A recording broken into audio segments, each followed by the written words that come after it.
What's up? What's up? What's going on? How's everybody doing?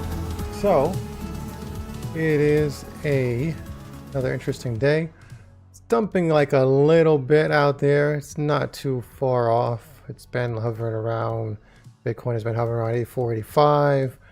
There hasn't been too much news in terms of tariffs. I mean, I did see something good out there about the auto industry and how some of the tariffs might be postponed or something for auto, and who knows, we'll see. But there's nothing but talk. Nothing has been official yet, but yeah, it looks like a totally red day. Fear and greed index is still at 31. And to be honest, I think it should be lower than that, but yeah, I mean, that's that. But some of the main topic I want to talk about is Grayscale and Mantra. So this is good old Mantra Ohm. So I finally figured out why the ticker symbol for Mantra is called Ohm, because when they want a rug pull, you have to practice meditating.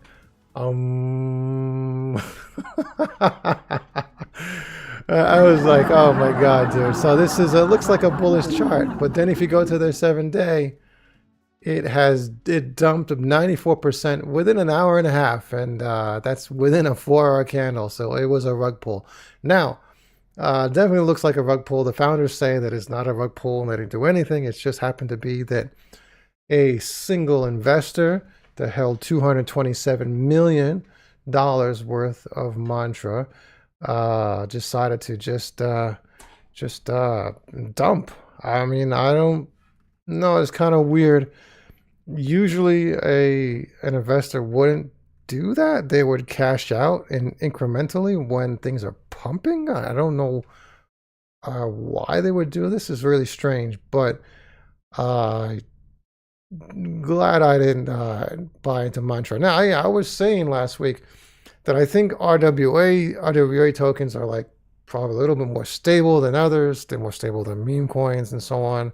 And they might not pump as hard. They might have as many multipliers, but they probably will have more stability. So it looks like I was wrong. So this is, I mean, this still goes to prove that nothing is safe. So you get something that's supposedly really good, like Mantra, an RWA play, and you deal with something like this. It's like, it's not just meme coins. Everybody's bagging on Solana meme coins and all this stuff like that, but it could happen with anything apparently. It's almost like the Terra Luna crash, right? Anyways, that is that. So the strangest thing about this is that so Kaspa did indeed delist. I'm sorry, Grayscale did indeed delist Kaspa from assets under consideration, right? So, and then at the same time they listed Mantra, so it rug pulled and they list Mantra. I mean, is this kind of nuts? I don't understand that. It's kind of strange. Maybe what they did was they took a look at the chart. They say, okay, Kaspa doesn't look like it's had some good pumps recently. It's been over a year, which, a lot of us are saying the same thing. We're like, yeah, a lot of us are getting frustrated, but it's been like, I mean, geez, it's been like a year and a half, right? Since if you go back 1 year, and you're down. So, but if you go back a little bit more, hold on, let me do the all chart. Did I just lose? Yeah, let me refresh this. Just lost the bars.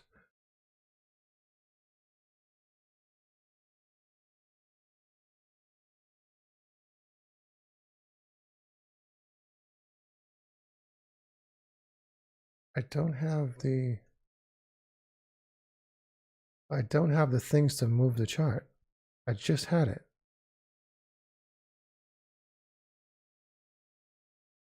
So I see this here. You do like this? Oh man, I don't know. Or is it like this? Oh, okay. I don't know. That's weird. After a refresh. So yeah. So we're in April of 2025. We go back to if we go back to, let's say, right around November. This is when I started buying, November 2023. And I don't know. I don't know if they look. The weird thing with Grayscale, well, why they did this. I mean, I understand a lot of these tokens they have here listed, but I might understand Litecoin, XLM, XRP, even though I don't like XRP. You know, some of these plays I don't like. I like Litecoin. I think I'm surprised I got back into it this bull run. I didn't think I was going to, but Zcash and Bitcoin Cash. I mean, I think that these are dead. So I mean, I don't like Zcash. So I put like Grayscale is a joke because, yeah, let's go to the all-time chart. I mean, this is Zcash. I mean, why? This is why I started to. I'm sorry. What did I copy? Zcash or Bitcoin? Oh yeah, I copied. This is Zcash. Now let's go to Bitcoin Cash. I mean,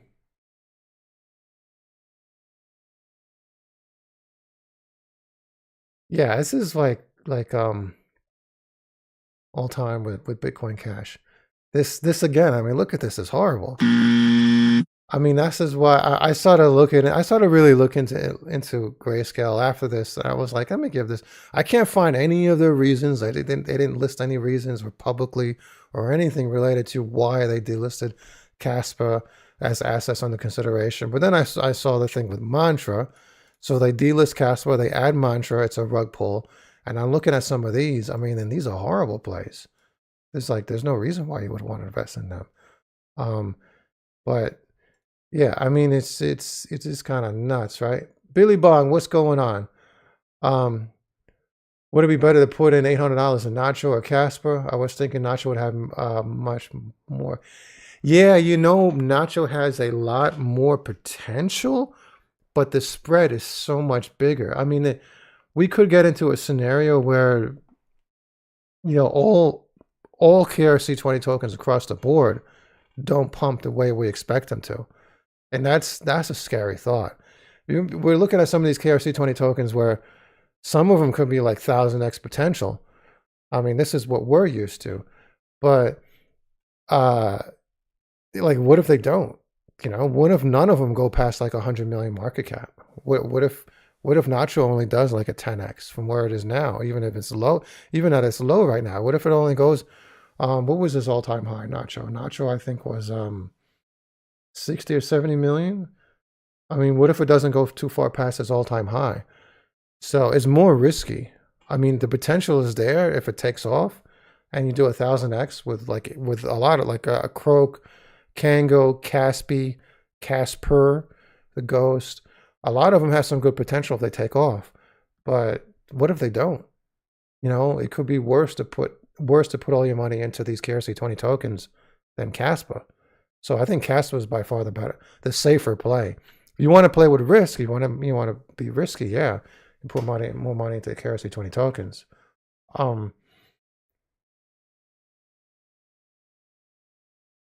Matt Fury meme coin ruggy pre-sale happening. Yeah, I really don't go with pre-sale. Pre-sale puke. Yeah, that's what I thought. I don't go with pre-sales. I mean, Matt Fury tokens might take off. Just because it's Matt Fury and if they got some good investment, but I don't know. I really don't normally go with those pre-sales. But I mean, I'll check it. Oh yeah, let's check it out right now. Let me deviate from this Grayscale stuff and just go over to what is it, Ruggy? Is it listed on CoinMarketCap? Probably not, right? What's going on?